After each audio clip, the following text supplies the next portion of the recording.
Hello नमस्कार साथियों। स्वागत है आप सभी का हमारे यूट्यूब चैनल पे। मैं गोविंद कुमार। मैं पिछली कक्षा में पढ़ा चुका था आप सभी को भाषा का विकास, जिसमें हम पढ़ चुके थे संस्कृत। आज हम पढ़ेंगे उसमें पाली भाषा।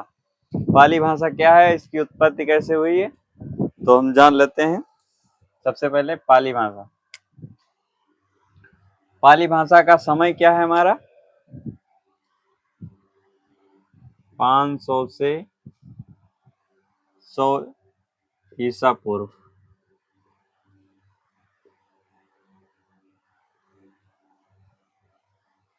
ठीक, कितना है समय हमारा, 500 से 100 ईसा पूर्व। अब हम बात कर लेते हैं इसकी उत्पत्ति कैसे हुई है और जन्म। तो उत्पत्ति की बात करते हैं। उत्पत्ति या जन्म, ये पाली भाषा की उत्पत्ति हमारे ऋषियों के द्वारा मानी जाती है।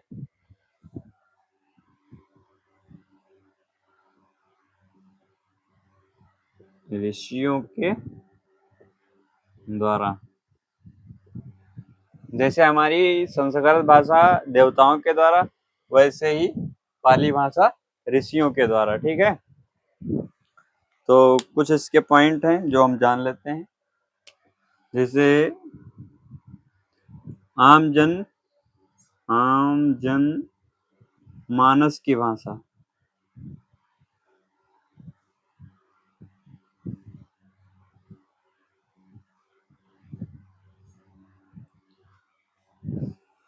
पाली भाषा को माना जाता है।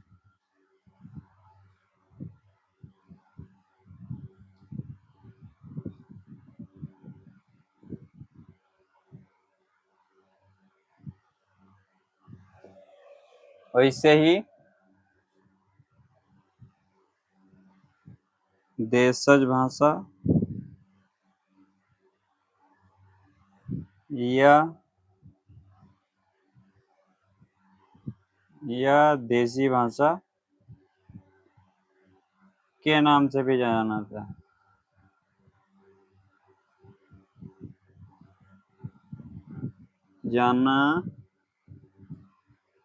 है। इसे देशज भाषा या देसी भाषा के नाम से भी जाना जाता है। पहली पढ़े लिखे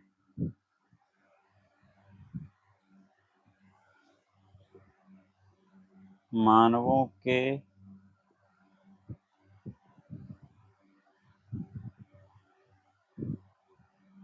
द्वारा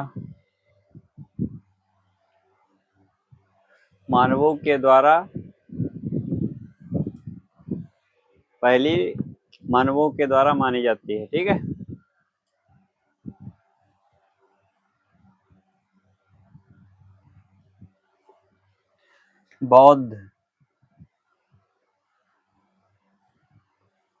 बौद्ध धर्म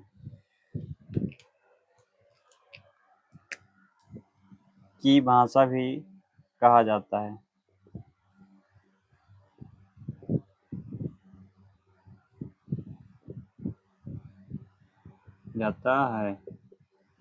तो ये रही हमारी पाली भाषा के बारे में जितने पॉइंट थे, सब हमारे क्लियर हो चुके हैं। तो हम बात करते हैं आगे।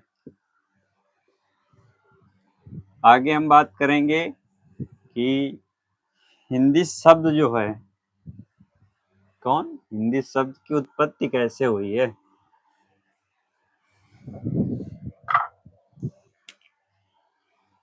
क्या हमारा पॉइंट रहेगा, हिंदी शब्द की उत्पत्ति कैसे हुई है।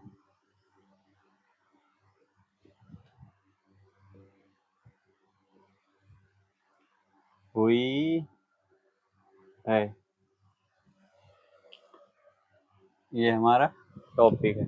तो हम बात करेंगे कि हिंदी शब्द की उत्पत्ति कैसे हुई है। तो सबसे पहले हम जानेंगे ये हम रहा हमारा मैप, ठीक है। ये हमारा रहा भारत का मैप, जिसमें यहाँ पे हमारा एक इलाका है जिसे तिब्बत कहते हैं। तिब्बत, तिब्बत के नाम से जानते हैं, ठीक है। और यहाँ से एक नदी निकली हुई है, ये यहाँ पे गिर जाती है। इस नदी का नाम है, नदी का नाम है सिंधु नदी, ठीक है। तो ये तिब्बत है, तो इससे, तो यहाँ से नदी निकली है, तो इसे क्या कहेंगे, इसे क्या कहेंगे। ये नदी हमारी निकलती है तिब्बत के मान सरोवर झील से, ठीक। ये नदी हमारी जो है सिंधु नदी, ये तिब्बत के मानसरोवर झील से निकलती है। ये हमारा रहा तिब्बत। और ये नदी पहले जाती है हमारी तिब्बत में जाती है, फिर जाती है भारत में, और फिर चली जाती है पाकिस्तान, ठीक है। और फिर अरब सागर में, अरब सागर, अरब सागर में गिर जाती है। तो यहाँ के लोग, तो इसे मतलब ये रहा हमारा तिब्बत। यहाँ तो हमें पहले थोड़ा इतिहास में जाना पड़ेगा, तो हम बात करते हैं इतिहास की। इतिहास में पहले, जो पहले मानव जात जो रहती थी, आजकल के संसाधन बहुत हैं और साधन बहुत हैं, कहीं भी रहना बहुत आसान है, कहीं भी घर बना सकते हैं, कहीं जा सकते हैं, सड़कें बना सकते हैं, कहीं भी पानी हम निकाल सकते हैं, बोर भी कर सकते हैं। तो पहले, सबसे पहले जहाँ रहा जाता था, वहाँ पानी की आवश्यकता बहुत होती थी। पानी मतलब जहाँ होता था वहाँ रुकने की व्यवस्था ज़्यादा करते थे, ठीक है, वहीं रुकते थे। पहले सबसे पहले जो थी पानी की दिक्कत ज़्यादा थी। तो यहाँ के कुछ लोग मतलब यहाँ आए, यहाँ प्रवेश किए, फिर यहाँ पे एक सभ्यता विकसित कर दी। यहाँ पे सभ्यता विकसित कर दी। यहाँ देखा कि सिंधु नदी एक बहुत बड़ी नदी है, यहाँ पानी की कभी कमी नहीं होगी, यहाँ रहने की व्यवस्था बहुत बढ़िया है, ठीक है। तो इसी के नाम पे यहाँ पे बन जाता है, यहाँ जब सभ्यता विकसित हो गई और तभी इसका नाम पड़ जाता है सिंधु घाटी की सभ्यता,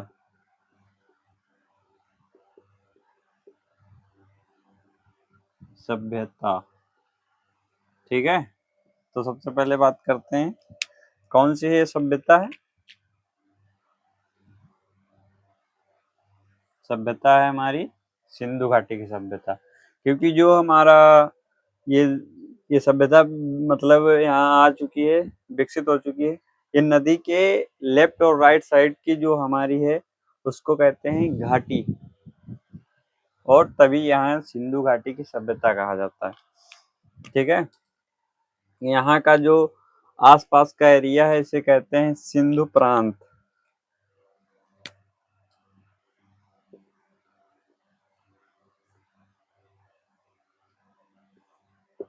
प्रांत या सिंधुस्तान,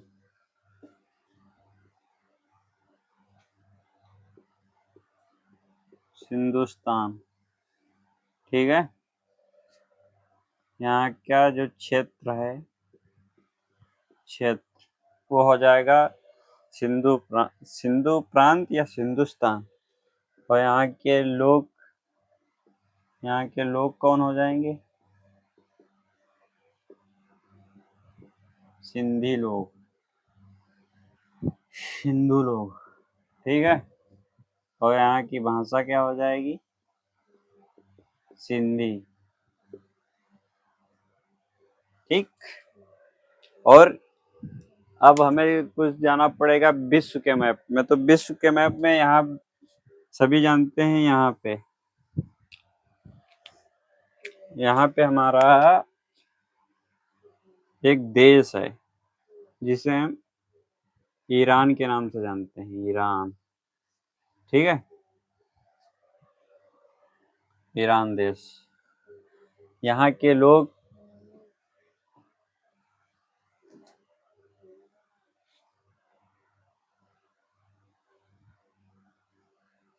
सा को, सा का उच्चारण हा करते थे, ठीक है। सा ना कहकर हा कहते थे। और यहाँ के लोग धा को धा ना कहकर दा कहते थे, ठीक। यहाँ के लोग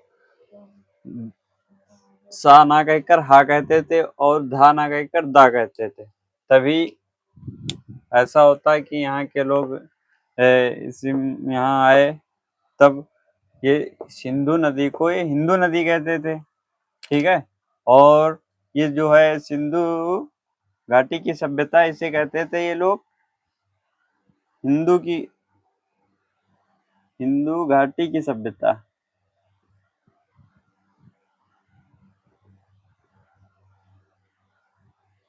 हिंदू घाटी की सभ्यता।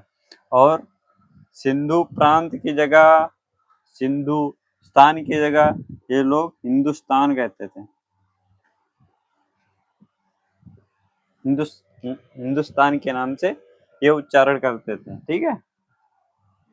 और यहाँ के लोग जैसे सिंधु रहते हैं, इनको ये लोग हिंदू कहते थे, हिंदू। और यहाँ की भाषा सिंधी है तो इसको हिंदी कहने लगे थे, क्योंकि इनका उच्चारण ही गलत था, ठीक है। अब हम आगे बात करेंगे, आगे बात करेंगे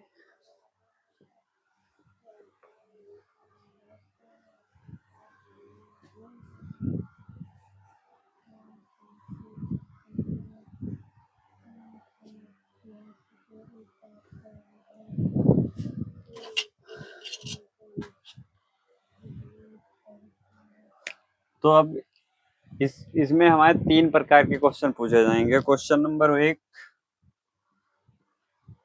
नंबर 1 हमारा होगा हिंदी नाम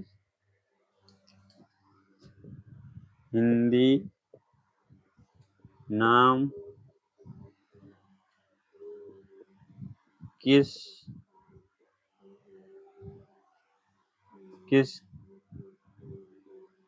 की देन है? क्या है? हिंदी नाम किसकी देन है? और दूसरा क्वेश्चन हो जाए हिंदी नाम किसके द्वारा दिया गया है?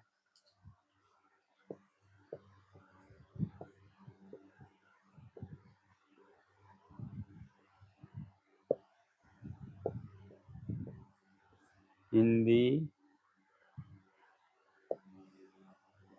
नाम किसके द्वारा दिया गया है?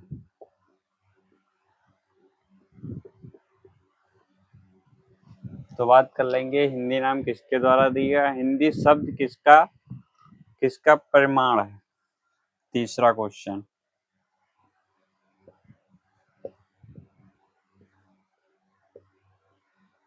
हिंदी शब्द किसका परिमाण है, ठीक है। तो सबसे पहले हम जान लेंगे ये थोड़ा गलत हो गया है।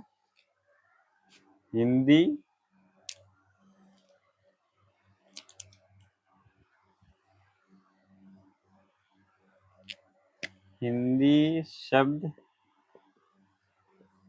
किस भाषा का शब्द है? भाषा का शब्द है।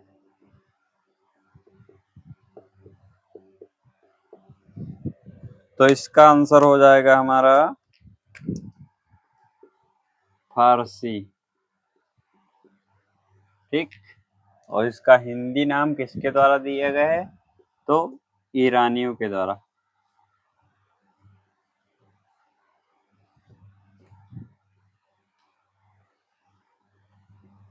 ईरानियों के द्वारा। ठीक। और इसका आंसर हिंदी शब्द किसका परिणाम है? तो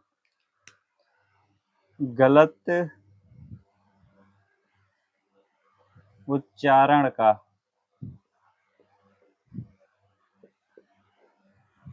और किसके द्वारा? ईरानियों के द्वारा। ईरानियों के द्वारा। ठीक है। तो हमारे ये 3 क्वेश्चन थे जो इस प्रकार पूछे जाएंगे, जो आप बिल्कुल आसानी तरीके से बता सकते हैं। मैंने आपको बता दिया है। ठीक है। अब बात करते हैं हम आगे की ओर। तो हम बात करते हैं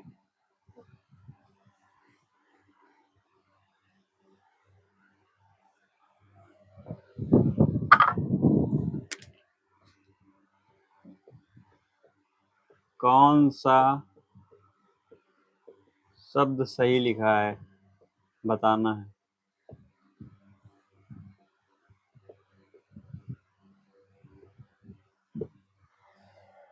ठीक है। पहला नंबर हिंदी, दूसरा नंबर हिंदी, तीसरा नंबर हिंदी। ठीक है। और चौथा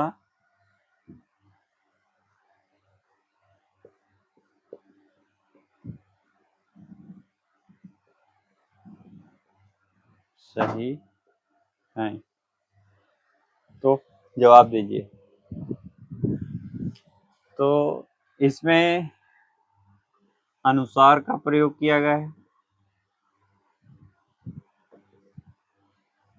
अनुसार का प्रयोग किया गया है इसमें।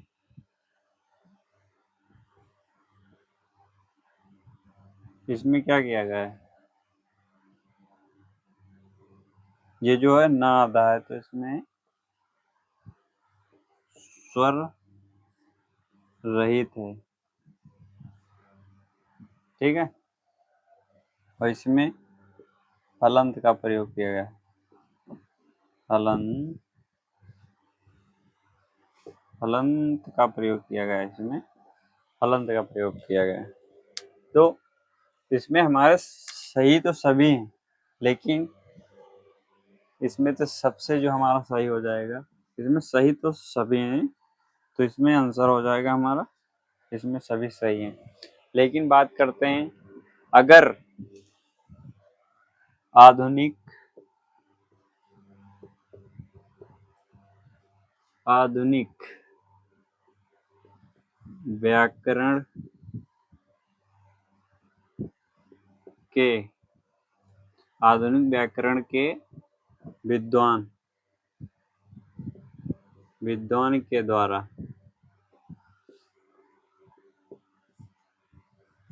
कहा गया है कि, जान लेते हैं, अगर कोई शब्द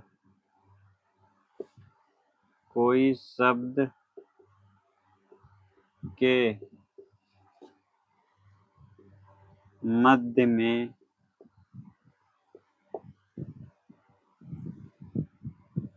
ण, ञ और ड़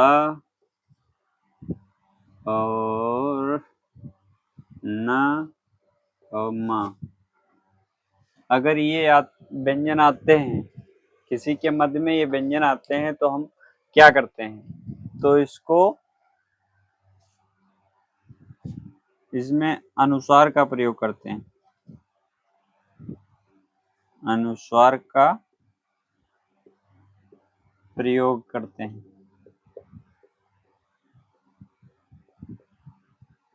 ठीक है। किसका प्रयोग करते हैं? अनुसार का। जैसे हम उदाहरण के जान लेते हैं, उदाहरण की देखिए उदाहरण जो हमारे विद्वान हैं सुनीति कुमार चटर्जी, उन्होंने ये बताया है। ठीक है,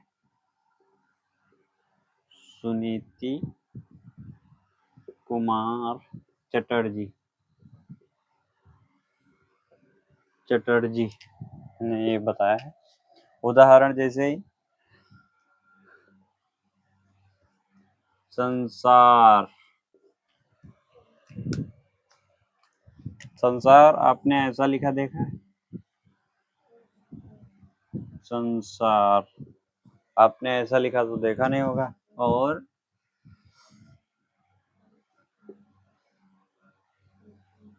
संगम,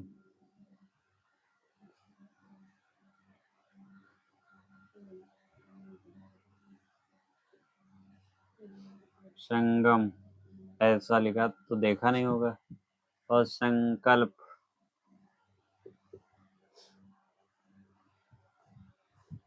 ये तो हमारे सब गलत है, ऐसा लिखा तो देखा नहीं होगा।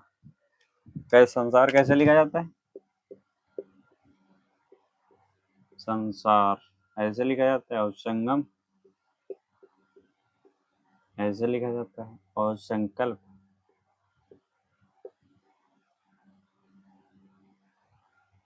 ऐसे लिखा जाता है। ये सही माने जाएंगे। ठीक, इसीलिए अगर कोई शब्द के मध्य में अड़ा, हिया अड़ा, हुआ हिया अड़ा ना माँ आ जाता है तो इसका प्रयोग ना करके अनुसार का प्रयोग करते हैं। ठीक है, तो आज की कक्षा यहीं तक। मिलते हैं कल की क्लास में। जो हम पढ़ेंगे कल की क्लास में कि भाषा का विकास। आज हम पढ़ चुके हैं प्राकृत तक, कल हम पढ़ेंगे अपभ्रंश। नमस्ते, नमस्कार।